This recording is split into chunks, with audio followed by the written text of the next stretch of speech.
the Lok Sabha has been adjourned sine die when the House met. After the third adjournment at 1:30 p.m., Speaker Om Birla informed about the functioning of the House during the monsoon session.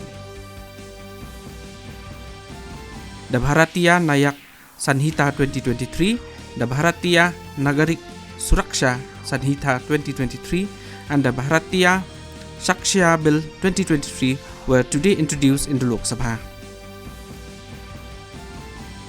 Vice President Jagdeep Dhankar flagged off the Tiranga Bike Rally from Pragati Maidan in the national capital this morning.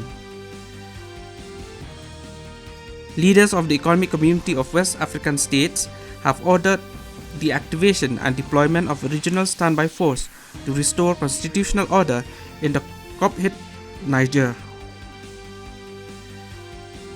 Centre has commenced the release of stocks from the onion buffer of 3 lakh metric tons created this year.